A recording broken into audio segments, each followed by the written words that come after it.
Terkenal dengan benteng kuno yang memiliki panjang lebih dari 20.000 km. Bangunan ini dikenal sebagai tembok terpanjang di dunia. Tembok ini dipandang sebagai salah satu ikon bersejarah Tiongkok. Tembok besar Cina, atau yang biasa disebut dengan The Great Wall of China, dibangun oleh beberapa kerajaan atau dinasti pada masanya masing-masing, secara berkelanjutan. Pembangunannya dimulai pada masa pemerintahan dinasti Qin pada awal abad ketiga sebelum Masehi dan diakhiri oleh dinasti Ming di abad ke-14 setelah menaklukkan bangsa Mongol. Tembok besar pada awalnya digunakan sebagai salah satu bentuk perlindungan diri dari masyarakat nomaden yang ada di sekitar kerajaan dinasti Qin. Berikut kami sajikan informasi tentang tembok besar Cina.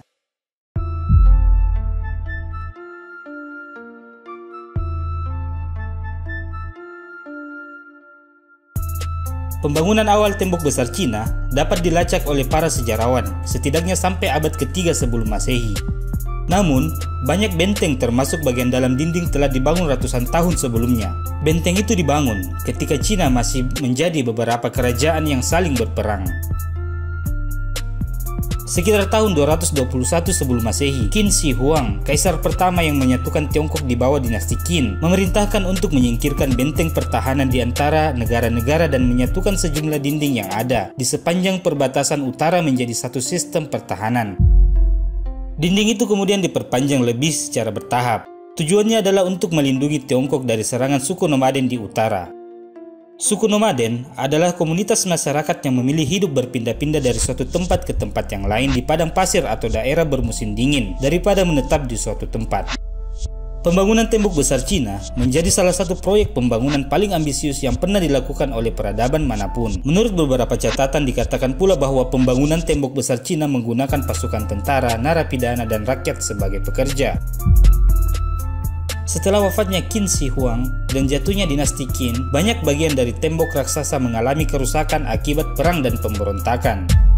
Setelah dinasti berikutnya, dinasti Han juga runtuh. Serangkaian suku perbatasan menguasai Cina bagian utara.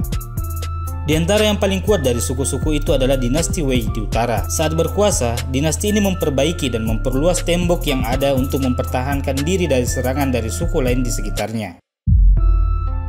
Setelah itu tembok besar Cina setidaknya diperbaiki dan dibangun kembali sepanjang 900 mil oleh kerajaan Beiqi pada 550 Masehi sampai 577 Masehi. Perbaikan dan perluasan kemudian dilanjutkan oleh dinasti Sui.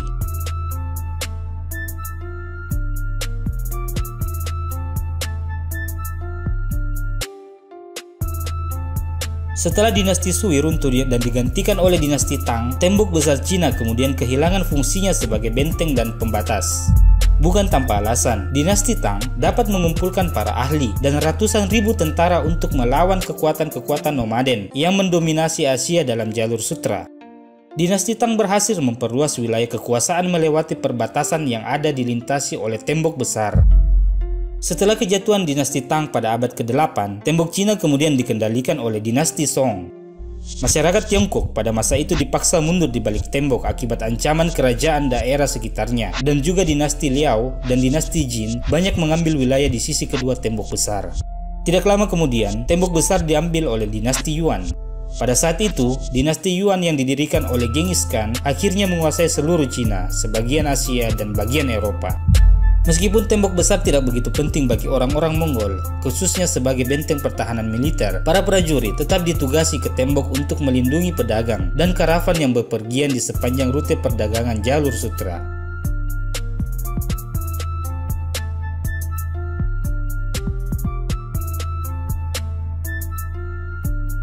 Terlepas dari sejarah panjangnya, tembok besar Cina yang kita lihat sekarang sebagian besar dibangun pada masa dinasti Ming.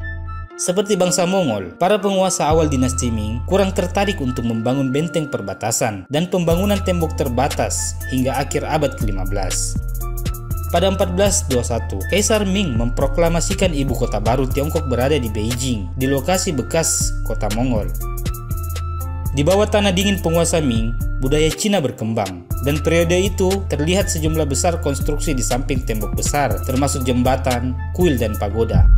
Pembangunan tembok besar seperti yang dikenal saat ini dimulai sekitar tahun 1474. Setelah fase awal ekspansi wilayah, penguasa Ming sebagian besar mengambil sikap bertahan dan memperluas tembok besar menjadi kunci dan strategi.